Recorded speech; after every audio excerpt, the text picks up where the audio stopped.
다윗왕국의 부흥을 주옵소서. 주여, 다윗왕국의 부흥을 주옵소서. 네, 우리 교회와 가정을 더 가운데 위대한 그리스도의 부흥이 임할 줄로 믿습니다. 아멘. 옆사람 인사합니다. 성도사님 안녕하십니까? 안녕하십니까? 네, 안녕하십니까? 아름답고 복된 날입니다. 예, 하나님께서 큰 은혜와 사랑으로 축복하실 줄로 믿습니다. 지난 6월 1일 케네스 배 선교사님, 한국 이름으로는 배준호 선교사님이 잊지 않았다라는 책을 출간하셨습니다. 이 책은 참 의미가 있는 것은 지난 2013년도에 이 케네스 배 선교사님, 2012년도죠. 북한에 이제 사업자 겸 그리고 선교사로서 북한에서 활동을 하는 가운데 여러분 그 외장하드에 우연히 외장하드를 갖고 들어갔는데 그 안에 여러분 북한에 관련된 자료들이 좀 들어있었던 것입니다. 그걸 통해서 북한의 미국 스파이 혐의와 더불어서 북한을 전복하고자 했다는 혐의를 가지고 15년형을 선고받았던 것입니다. 그래서 735일 만에 극적으로 북한에서 풀려났던 이야기를 상세하게 기록해 놓고 있는 책이 바로 이 책인 것이죠. 책을 읽어보면 여러분 처음에는 감옥에 구금되어서 신문을 받을 때 참 두려웠다고 소개를 하고 있습니다. 그리고 15년형을 선고받았을 때의 절망감은 이루 말할 수 없었다고 말합니다. 이 케네스 배 선교사님은 원래 이제 한국 출생이지만 고등학교 때 온 가족이 미국으로 이민을 간 것입니다. 그래서 국적은 미국 시민권을 가지고 있기 때문에 미국 정부가 북한과 더불어 빨리 회담을 통해서 그것에서 벗어나게 해줄 것이라 굳게 믿고 있었지만 시간이 갈수록 전혀 변화도 없고 아무런 진척이 없었던 것이죠. 그렇게 여러분이 1년이 다 되어 갔던 것입니다. 매일 하나님께 선교사님은 기도했습니다. 하나님, 저를 구해 주십시오. 빨리 이곳에서 나가게 해 주십시오. 빨리 나가서 하나님 가족을 만나게 해 주십시오. 얼마나 열심히 기도했겠습니까? 하지만 가끔 그를 찾아오는 검사는 그를 만날 때마다 이런 말을 했습니다. 당신 가족들은 이미 당신을 잊었어. 당신네 정부도 당신을 잊었어. 이제 당신이 여기에 있는 것조차 기억하는 사람이 없을 거야. 만날 때마다 자신을 잊어버렸다는 말을 합니다. 정말 아무리 시간이 지나도 구원의 조짐도 보이지 않고 그러자 여러분 케네스 배 선교사님의 마음에 의심의 구름이 쌓입니다. 하나님이 나를 구해 주시지 않으니 혹시 하나님이 나를 사랑하시지 않는 것은 아닐까? 회의가 듭니다. 근데 그 즈음에 선교사님의 어머니의 편지가 극적으로 도착했습니다. 그 편지에 그 어머님은 이렇게 쓰셨습니다. 아들아, 너는 다니엘의 세 친구가 풀무불 앞에서 품었던 믿음을 품어야 한다. 아들아, 하나님은 얼마든지 너를 구해 줄 수 있어. 하지만 하나님이 너를 집으로 돌려보내 주시지 않는다 해도 묶인 채로 계속해서 그분을 위해 서 있어야 한다. 이 편지를 보는 순간 가슴이 뜨거워졌습니다. 그리고 2013년 9월 24일 그 밤에 하나님께 기도하는 가운데 이 선교사님의 기도가 바뀝니다. 주님, 제 마음 아시지요? 제가 무엇을 원하는지 주님은 아십니다. 하지만 제 뜻대로 마시고 주님의 뜻대로 하시옵소서. 저는 집에 가고 싶습니다. 하지만 당신이 이곳에 머물라고 하시면 머물겠습니다. 집에 갈 권리를 포기하겠습니다. 저의 가족을 보살펴 주십시오. 이곳이 제가 있지 않은 곳이라면 당신의 뜻을 받아들이겠습니다. 그리고 외칩니다. 나는 선교사다. 주님, 나는 선교사입니다. 이것은 당신이 제게 주신 선교지입니다. 저를 사용해 주십시오.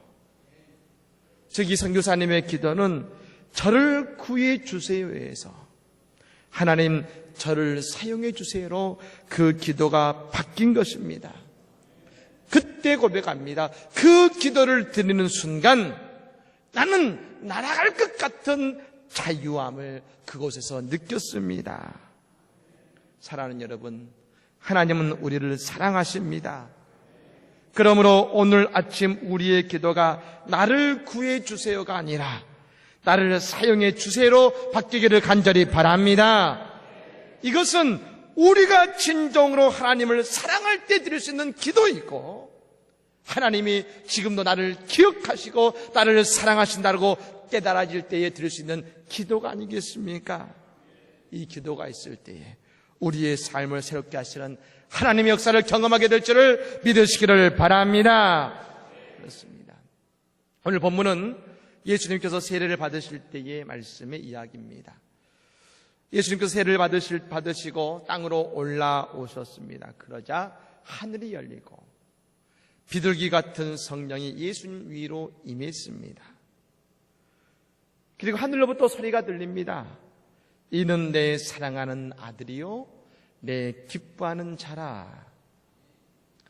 여러분, 예수님은 인간의 몸으로 이 땅에 오셨습니다. 그리고 하나님께서 우리에게 베푸시는 놀라운 은혜를 몸소 우리에게 보여주셨습니다. 그리고 하나님의 은혜를 알게 해주셨습니다. 즉, 우리가 예수님처럼 영안이 열리지 않아서 보지 못하고 깨닫지 못하는 것이지, 아니, 우리가 구하지 않아서 알지 못하는 것이지, 하나님은 예수님에게 주셨던 모든 은혜와 사랑을 동일하게 우리에게 베풀어 주시는 분이십니다. 우리가 예수를 믿음으로 구원의 백성이 되었음을 세례를 통해 확인했습니다. 고백했습니다. 그런데 실제로 우리가 깨닫지 못하고 보지 못했을 수는 있지만, 저 하늘에서 하나님께서 친히 하늘문을 여시고 우리가 세례받는 그 순간 비둘기 같은 성령을 우리에게 내려주신 것입니다. 그만큼 세례는 하늘에서 놀라운 사건인 것입니다. 왜요? 우리의 신분이 바뀌는 것 아니겠습니까? 땅의 사람에서 하늘의 사람으로 바뀌는 위대한 여러분 사건이 세례 아니겠습니까? 그러므로 우리는 세례를 통해 하나님의 놀라운 은혜를 경험했음을 믿으시기를 바랍니다. 거기 한 가지 더 중요한 것이 뭡니까? 하나님의 음성이 우리에게도 있었습니다. 어떤 음성입니까? 한번 따라해 볼까요? 이는 내 사랑하는 아들이요 내 기뻐하는 자라. 믿으십니까?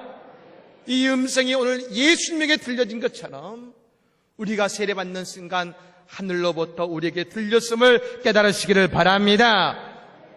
여러분, 신약성경에서 최초로 사랑이라는 단어가 쓰인 것이 바로 오늘 이 마태복음 3장 17절 이 말씀인 것입니다.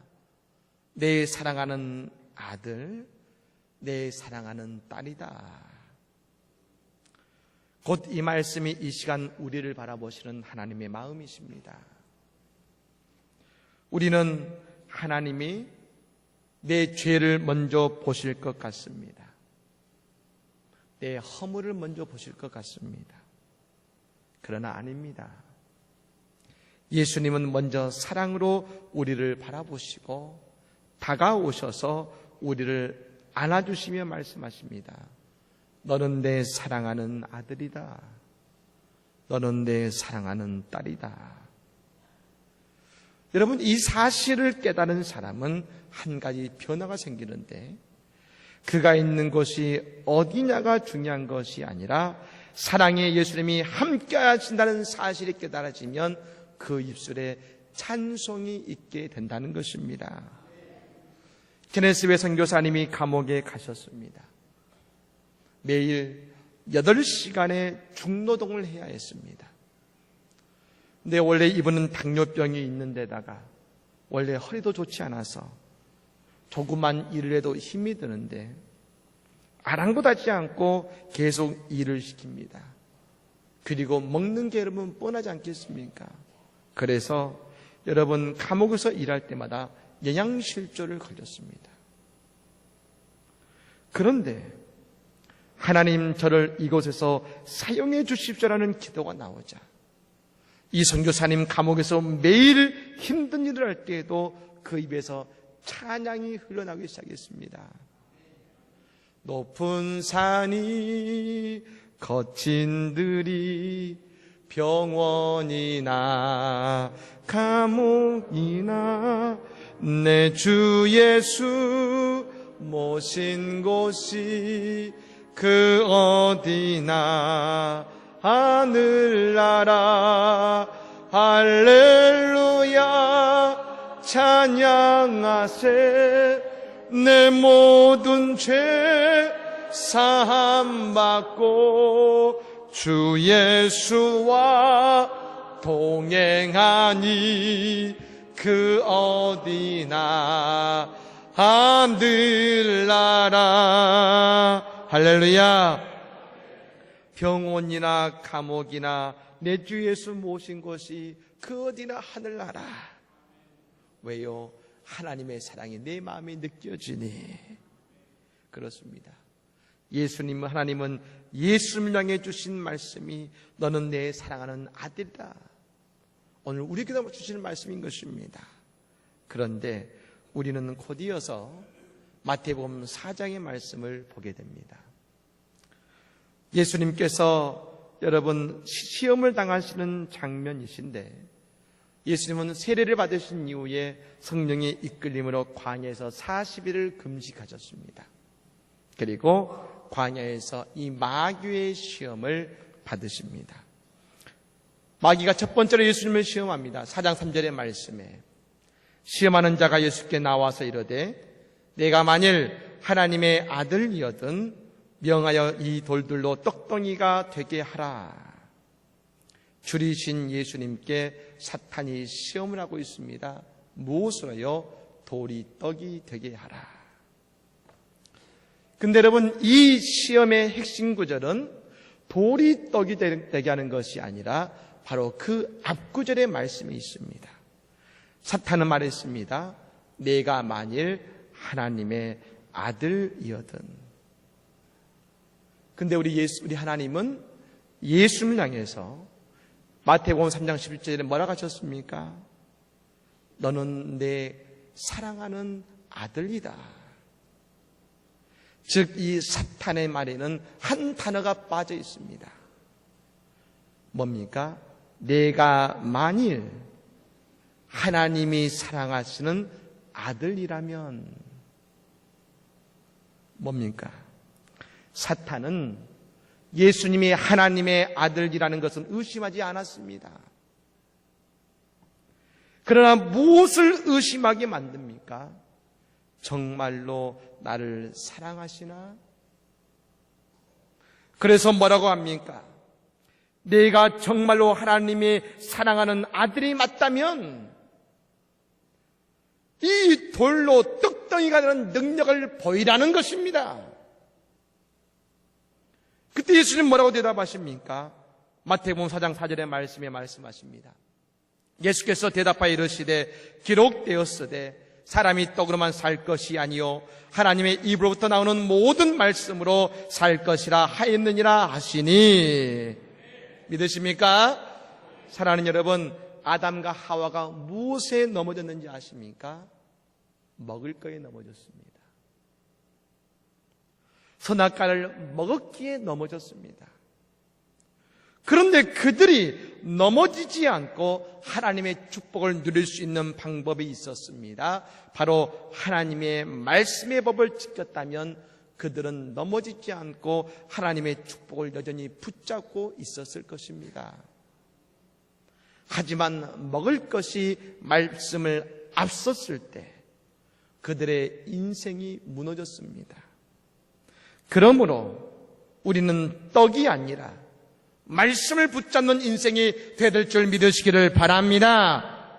말씀을 붙잡아야 되는 것이죠. 그런데 여러분, 하나님의 말씀은 뭐라고 하고 있습니까? 주님 말씀하시기를 성경은 나에 대해서 기록하고 있다지 않으셨습니까? 예수에 대해서 성경은 기록하고 있습니다. 그리고 예수님은 곧 십자가를 통해 우리에게 주시는 하나님의 사랑의 메시지 아니겠습니까?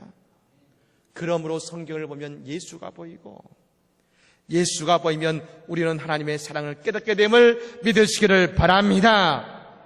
그렇습니다. 말씀을 보면 하나님의 사랑이 깨달아지는 것이죠. 또 마귀가 예수님을 성전 꼭대기에 여러분 데려다 놓고 말합니다. 6절 말씀이죠. 이르되 내가 만일 하나님의 아들이여든 뛰어내리라. 기록되었으되 그가 너를 위하여 그의 사자들을 명하시리니 그들이 손으로 너를 받들어 발이 돌에 부딪히지 않게 하리로다 하였느니라. 이것도 마찬가지지요. 내가 하나님의 사랑하는 아들이라면 하나님을 시험해 보라는 것입니다. 하나님이 도와주실지 아니면 안 도와주실지. 우리는 지금 성전 꼭대기든지 아니면 지금 인생의 갈림길에 서 있을 수 있습니다. 이때 우리는 하나님께서 내 발을 잡아주시느냐 그렇지 않느냐 하면서 하나님의 능력을 시험해서는 안 되는 것입니다. 오히려 하나님의 사랑을 믿고 오히려 그분의 계획을 받아들여야 되는 것입니다. 사랑은 시험하지 않고 끝까지 믿는 것입니다. 나의 인생에 하나님의 계획을 받아들여야 되는 것입니다. 여러분, 리게렌 목사님이 목적이 이끄는 삶에 이런 글을 쓰셨습니다. 사명을 완수하려면 우리의 목표를 우리의 삶에 대한 하나님의 계획을 받아들여야 된다. 즉 우리가 이 땅의 사명을 완수하기 위해서는 어떻게 됩니까? 하나님의 계획을 내 인생의 목표로 받아들여야 된다는 것입니다. 하나님은 요셉을 감옥에 갇히지 않도록 하실 수 있었습니다. 하나님은 다니엘이 사자굴에 들어가지 않게 하실 수 있었습니다. 하나님은 예레미야가 구덩이에 던져지지 않도록 하실 수 있었습니다. 하나님은 바울이 담배가 3번이나 부서지는 것을 막으실 수 있었습니다. 하나님은 다니엘의 3 친구가 풀무불 속으로 들어가지 않도록 하실 수 있었습니다. 하지만 하나님은 그렇게 하지 않으셨습니다. 즉 요셉도 다니엘도 예레미야도 바울도 모두 다 사탄의 시험하는 성전 꼭대기에 서 있었습니다. 그러나 그들은 그곳에서 하나님을 시험하지 않고 오히려 그들을 통해 이루실 하나님의 계획을 받아들였습니다. 그리고 그 일을 통해 하나님께 더 가까이 다가가게 되는 계기가 되었음을 믿으시기를 바랍니다. 오히려 하나님을 만나고 하나님을 믿게 되는 믿음의 계기가 되었다는 것입니다. 그렇습니다. 사랑은 믿음입니다. 우리는 주님을 시험하는 것이 아니라 지금 그 상황 속에서 나를 끝까지 책임지실 하나님을 믿는 믿음을 갖기를 간절히 축복합니다. 마지막으로 마귀가 예수님에게 천하만국과 영광을 보여주며 말합니다. 9절 말씀에 이르되 만일 내게 엎드려 경배하면 이 모든 것을 내게 주리라. 마귀는 자신을 사랑하라고 말합니다. 그리고 자신을 사랑하면 이것을 다 주겠다고 합니다. 근데 여러분, 하나님은 먼저 우리에게 사랑하라고 말씀하지 않으셨습니다. 하나님은 언제나 먼저 우리에게 이렇게 불러주셨습니다. 너는 내 사랑하는 아들이다. 내 사랑하는 딸이다. 태초에 천지를 창조하실 때 하나님은 천천지의 모든 것을 다 만드시고 6일 제일 마지막 시간에 인간을 만드신 후에 말씀하셨습니다. 이 모든 것은 내가 너를 주려고 만들었어. 그러니 이곳에서 생육하고 번성해라. 땅을 정복해라. 왜요? 우리를 사랑하시기 때문에 먼저 우리를 사랑해 주셨습니다. 하나님은 먼저 희생해 주셨습니다. 하나님은 먼저 자신의 아들이신 예수를 보내주셔서 그 예수님의 십자가에 달리시기까지 우리를 사랑해 주셨습니다. 그렇습니다. 이 사랑이 요셉이 결코 감옥에서 끝나지 않게 하시고 총리 대신이 되게 하여 주셨습니다. 이 사랑이 다니엘을 사자굴에서도 편안하게 잠들게 해 주셨습니다. 이 사랑이 바울을 로마까지 이르러서 위대한 그리스도의 선교왕국을 이루게 하셨습니다. 그리고 이 사랑이 또한 케네스부의 선교사님을 북한에서 벗어나게 해 주셨습니다. 우리도 마찬가지입니다.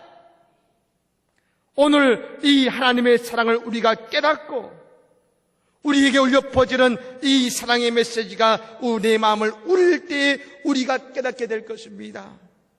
지금 내 앞에 있는 막혀있는 문제들, 내 눈물의 문제들, 그리고 내가 어찌할 수 없는 그 모든 것 앞에 대해서 하나님은 이미 계획하고 계시고 우리를 하나님이 보시기에 가장 아름답고 놀라운 열매를 거두는 길로 우리를 인도해 주실 것입니다.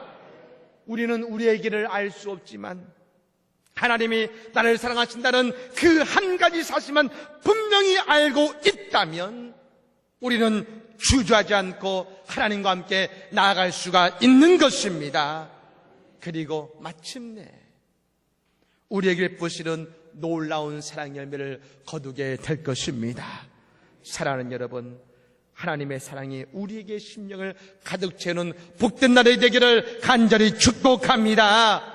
그 사랑의 믿음을 가지고 나아갈 때 그것이 어느 곳이든지 우리도 저 케네스베 선교사님처럼 하나님을 찬송할 수 있을 것이고 그 어디나 하늘나라 내가 가는 모든 곳이 하나님을 찬송하는 복된 자리가 될 줄로 믿습니다. 우리의 삶에 복된 열매를 맺게 될 줄로 믿습니다. 그 은혜를 경험하는 성도들의 삶이 되기를 우리 주 예수님의 이름으로 간절히 축복합니다.